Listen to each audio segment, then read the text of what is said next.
The air inside the bank was thick with the kind of tension that only comes when power thinks it owns the room.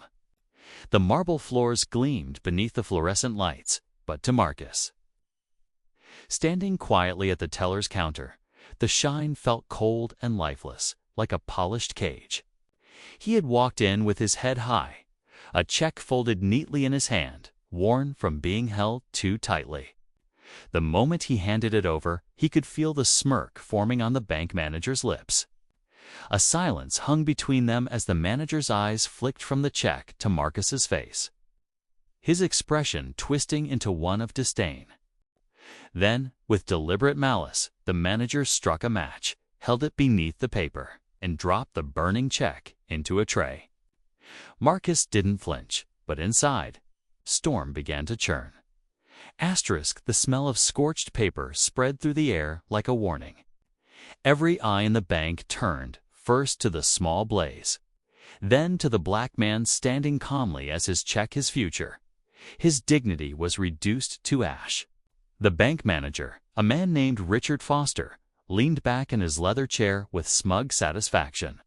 His voice dripped with venom as he said, "We don't deal with fraud here. Take your lies somewhere else." The flames crackled, and for Marcus, they weren't just burning paper. They were burning every memory of being told he wasn't enough.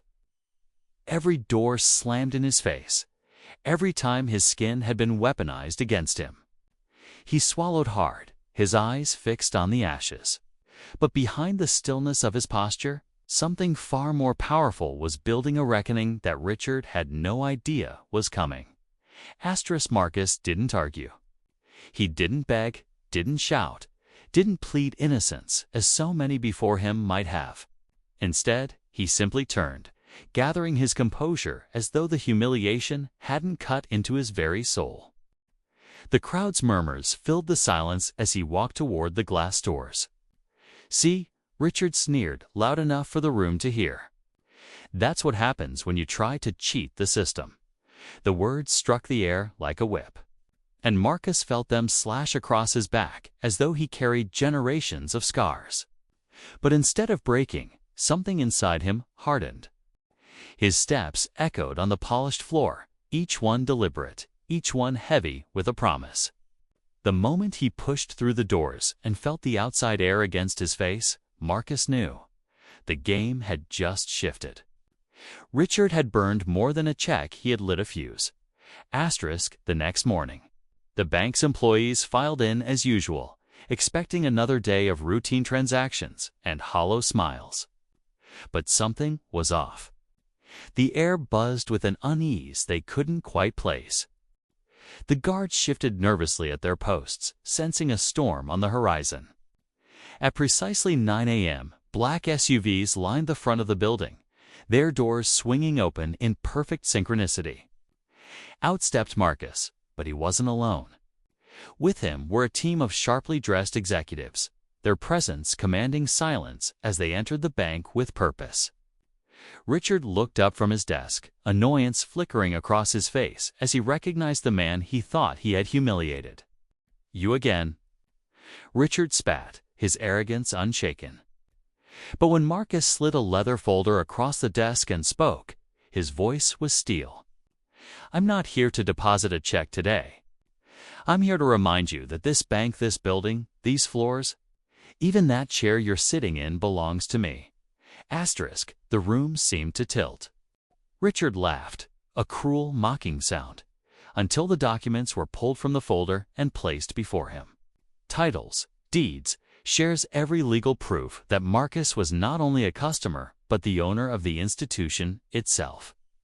The color drained from Richard's face as reality clawed at his pride. Employees gathered, whispers slicing through the air like blades. For the first time, Richard's voice faltered.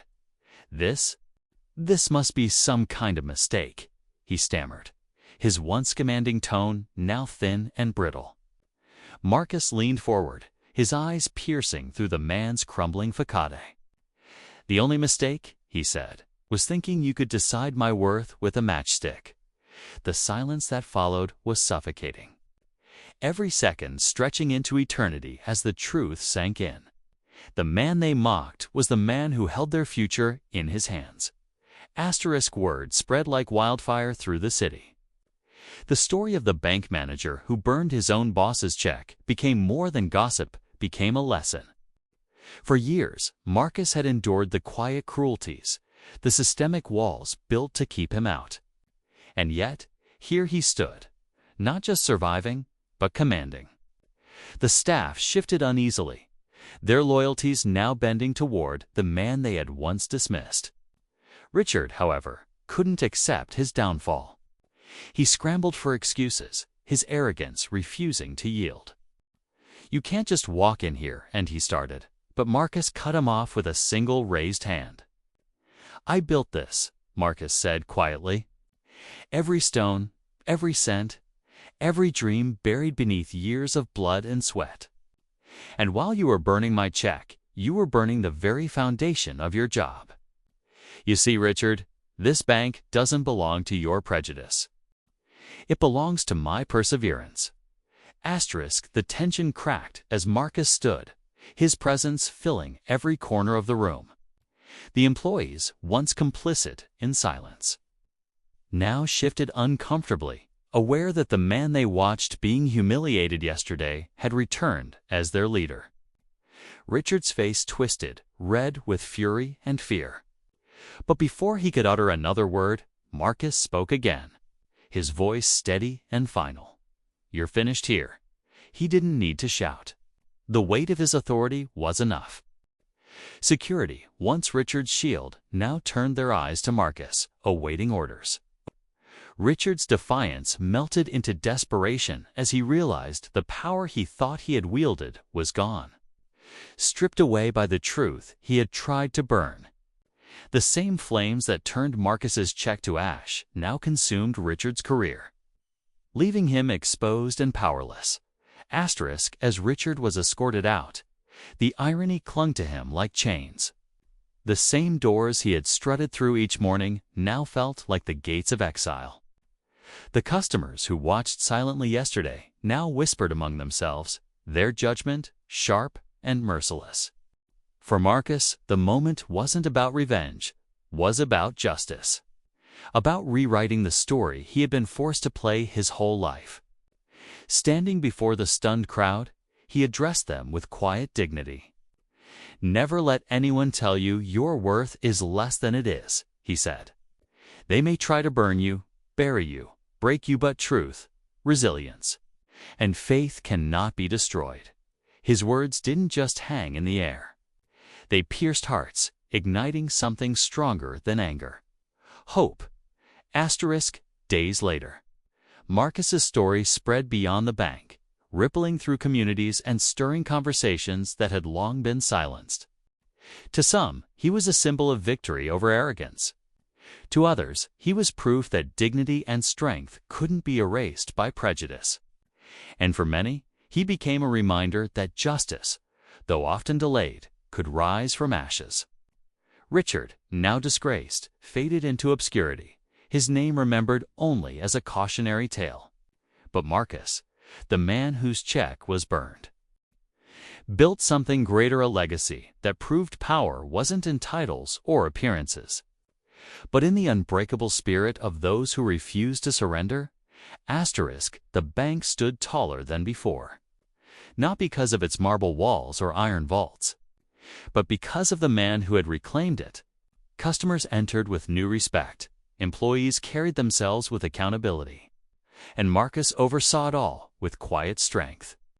He didn't need to raise his voice or flaunt his power.